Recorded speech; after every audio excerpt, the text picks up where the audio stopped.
Think we all may have been sleeping on Polkadot. Thanks to this relationship here, it could be one of the first networks to process ISO messages. Harbor and Velocity Labs, back in December, launched what they call Magic Ramp. Now, this Magic Ramp connects Polkadot to the SEPA instant payment rails that exclusively use ISO 20022. Now, I have made a point over the last few weeks to explain to people that these ISO tokens are not as exclusive as what we thought they were years ago. And this is the perfect example. Now, it also confirms my portfolio choices going forward. I've made a few alterations, and over the coming days, I'm going to be sharing with you the assets that have been added to that portfolio. Polkadot is definitely one of them for this reason. But there are a couple more reasons that we will explore in this episode in relation to Sony and Stellar Lumens. So, before we get into it, let me welcome you. My name is Wade. You're listening to another edition of the DHN Crypto Podcast. I've been in the space since 2019, and I've researched over 1,000 digital assets. The number one reason I sit here in front of this camera is to share all that knowledge with you. All I'm asking in return, you hit that subscribe button. I have a goal. I want to see this channel reach 100,000 subscribers by the end of the year, and I think that's possible.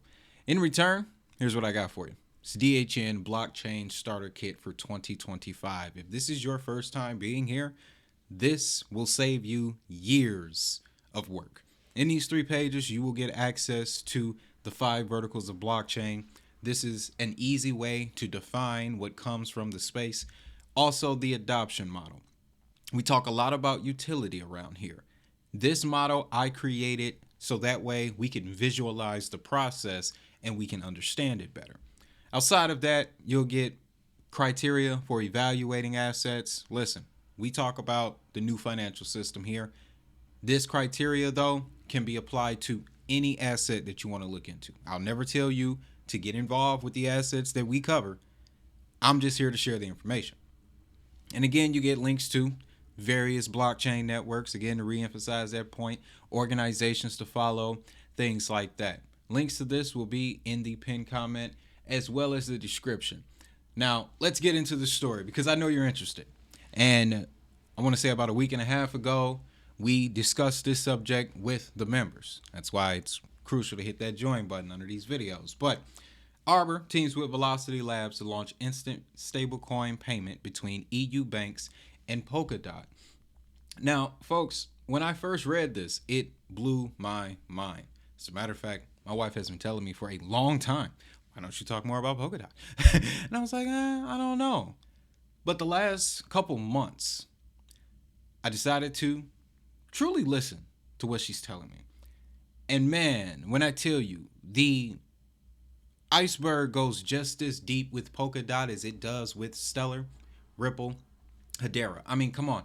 This is the same guy who created Ethereum. All right? Vitalik was not the only mind behind Ethereum. There were a lot of people that worked with him to put that together that went on to create their own things, sort of in competition with him. Polkadot, as far as I can see, has been the best Ethereum killer on the market. And we're going to get into that a little bit as well. But let me share this with you. Magic Ramp allows euros to be sent from any bank account and received as USDC on chain in less than 30 seconds with minimal fees, while funds held in Web3 wallets can be received as euros in bank accounts with the same speed. For the first 6 weeks following the launch, these bank to on-chain transactions will be available at no cost.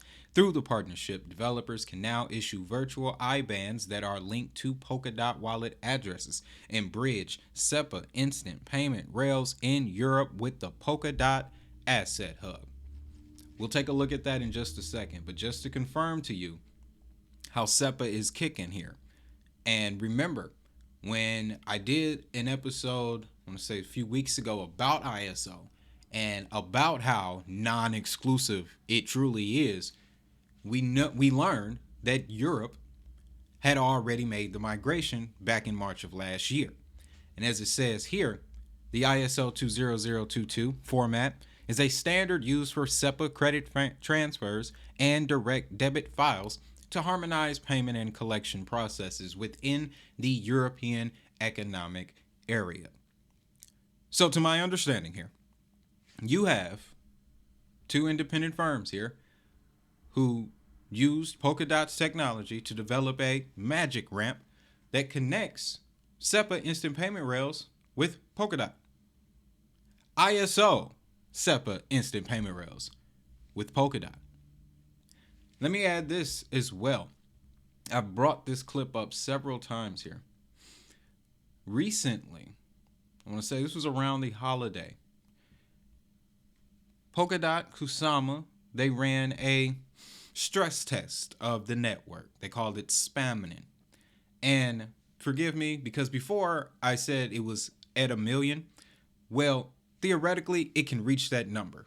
The test achieved max was it was roughly 150,000 transactions per second. We're going to see it in a second. But there's another article connected to this that says if they put it on Polkadot, we're doing 650 plus, 650,000 transactions per second. So if there are developers in the European Economic Area who want to build out payment applications using Polkadot, I do not see anything in the way. Let me show you the clip here. At least.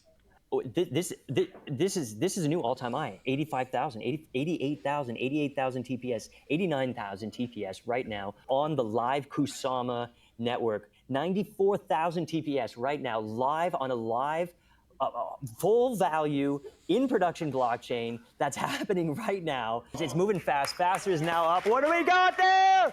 100,000 TPS on a live production network. Oh! There we go. I think everything's looking good. On my side, I got max like 130 or 125 or something like that on my end. But yeah. God. And how many cores did we end up using? How many cores did we end up using? 23 cores. And how many are there available? 100. 100, yeah. Theoretically, you could quadruple the TPS we hit here, and you could probably handle that. Yeah. If we do it on Polkadot, we could probably increase this number. So whatever we see today, we could expect it to be even bigger on Polkadot. Well, just wait till the folks at Walmart hear that we just cleared 100,000 TPS on Kusama. They're going to go nuts. Yeah, you can see this came from Paul Barron. But outside of that, now mind you, this was months ago. Why hasn't that reverberated throughout the entire crypto space? I truly don't understand. So it's a feature it's something that is very hard to achieve, and it's not being talked about.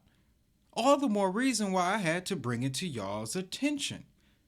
You have Polkadot now with the ability to do north of 100K transactions per second. And they're also starting to get into the world of instant payments. That falls right in line with everything else that we talk about when we deal with wallets and money access on Stellar, currency conversion between banks on Ripple, enterprise applications connecting to each other thanks to Hedera. I believed it fit into everything that we discuss here, guys. On top of that, another soft spot that I have in this space is gaming, all right? And inside of the Polkadot Asset Hub, you will discover their parachains, which brings me to another point here. In my portfolio, I want to be exposed to this parachain subnet layer 2 phenomenon that we're seeing start to change with Avalanche, Polkadot, and now XDC with their introduction of subnets. So that's the reason for the investment into Polkadot, and XDC. Avalanche, a little bit expensive, so stayed away from that, decided to go with these alternatives. And this is one of the major reasons. So one of the layer 1's parachains on Polkadot is Astar. And now they are the primary layer 1 for Sony. Sony's blockchain, Sonium. And if you don't believe me, this is legit Sony. They dropped this in January of this year.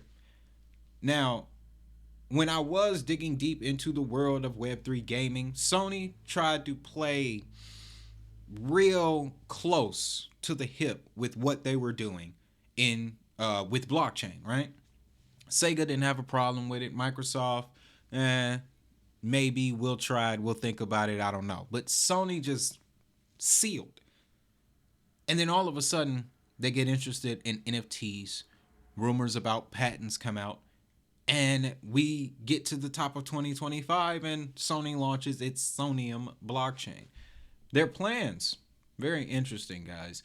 The focus right now seems to be, one, the Japanese market. Makes a lot of sense. If they drop this thing in America, especially considering everything else that's going on with our president, boy, they're going to start in Japan. Their focus is going to be primarily NFTs because they're developing a marketplace as well as a crypto exchange that they call S-Block. All right, I'll take that. That's very fun. But the reason why Astar is getting involved is because they want to expand those features. They're going to connect it to Polkadot, obviously. Sonium already is established on Ethereum, uses the OP stack, but through Astar, you can see here, they will be connecting Sonium to Layer 0 as well as Chainlink. Now, a couple weeks ago, we discovered Layer 0 is one of those other independent Layer 1s that strictly focus on interoperability. Sort of like Opal Zeppelin, when we talked about them in the episode on Stellar, when they partnered together in order to improve the interoperability of smart contracts through Sorbet. Same situation is going to happen for Sonium. When they get into that development phase and they want to, let's say, expand on IPs, because that is another crucial piece that they spoke about here. Yep. Sony plans to leverage intellectual property from Sony Pictures and Sony Music. For example, Japanese customers who buy titles via Prime Video will be able to download digital collections and access, move my highlighter here, bonus videos, presumably using a blockchain wallet. Plenty wallets on Polkadot here. Could go with Ethereum, but we live in a multi-chain world. Sony knows this, and I think they'll pull a Ripple move and drop their wallet, make their wallet compatible with Ethereum and Polkadot, right? That'd be cool if they decided to get with Ripple, but I read the news of Ondo and Ripple. So they're going to be busy for a minute. Man, that was big. So much happened this week, guys. I tried to get it all in. All right. We may talk about that this weekend. So make sure you subscribe. Now, outside of linking them to Layer 0 and Chainlink, there was something else that I wanted to bring to your attention here. Yeah, the gaming landscape that already exists on Polkadot. NFL Rivals, that's a legit license. Thanks to a publisher, Web3 game publisher, Mythical Games, they're doing NFL Rivals. I've played it. It's not bad. It is actually more enjoyable than Madden 25. Madden 24, whichever one they got out right now. Yeah, Madden 24, right? It's more enjoyable than that, honestly. But I bring this to your attention to show you the capability here. And if Sony wants to begin to leverage their IPs from Sony Pictures, well, I think you're choosing the correct infrastructure by going with Polkadot. So, speaking of that, let's take a look at some of this asset hub, these parachains here, right? This is where the heartbeat of the Polkadot ecosystem is. You can go to parachains.info. You can see 215 total projects. That is rare. Very rare. You will fish through dozens of crypto projects, and not all of them are able to hit this number. Another reason why I needed Polkadot in the bag, and I'm sharing it with you. But you can see the asset hub here, the bridge hub, right? Let's click on that, get the see what information we get here, because there's another hub I want to share with you. Former statement, which is tied to Parodies Technologies.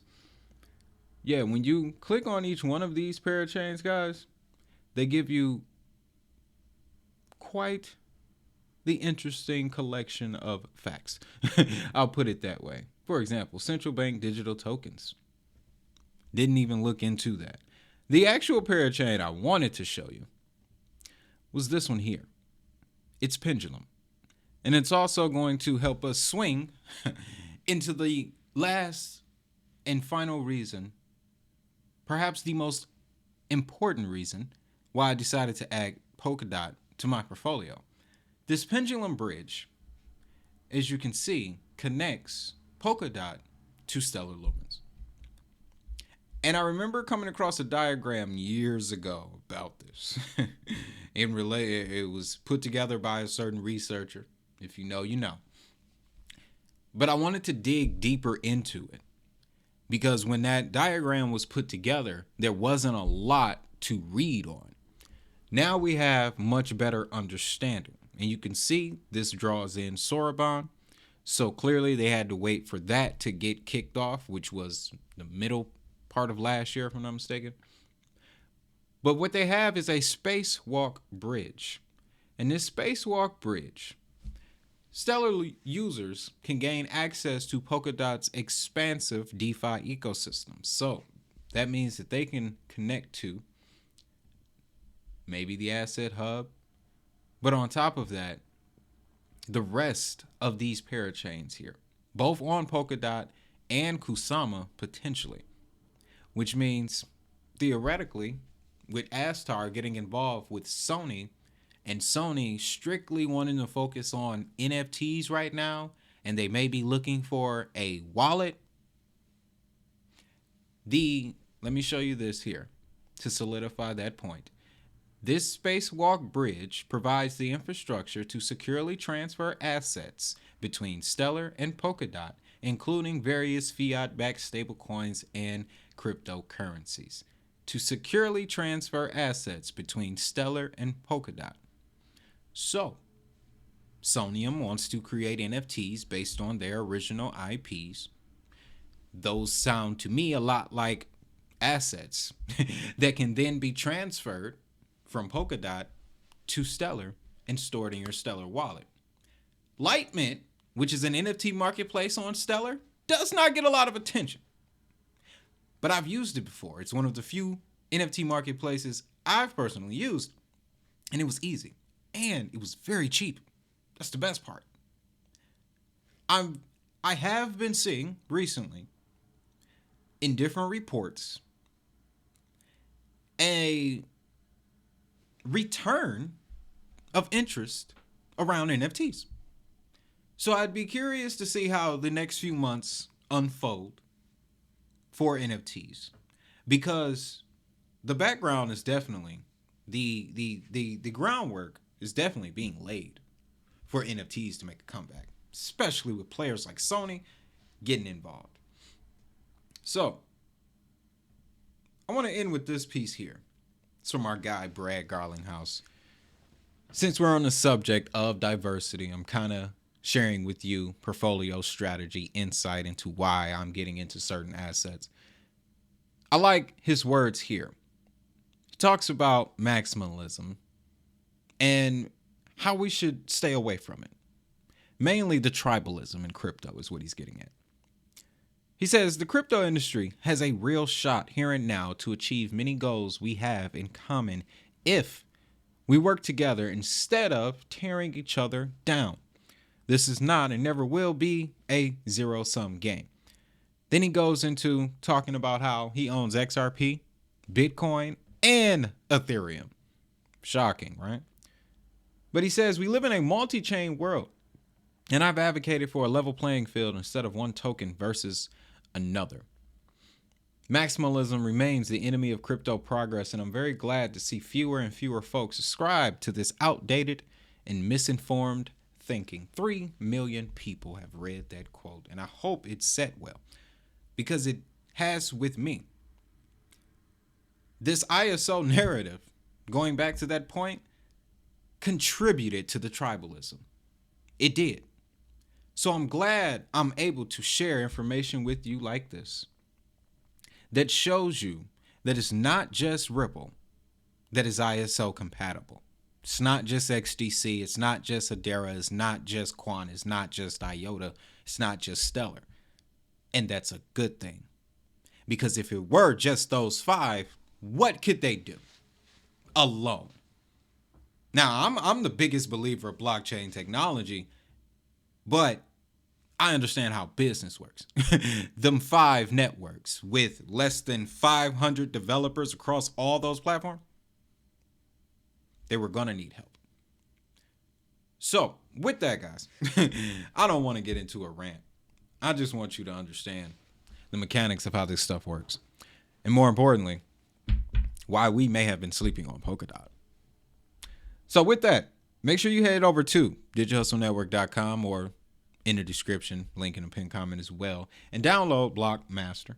This will give you everything you need to know about blockchain technology, the origins of blockchain, how it leads into DeFi, then from DeFi into tokenization, smart contracts, how to use a crypto wallet, all of these things just to give you a basic understanding of how to navigate this space.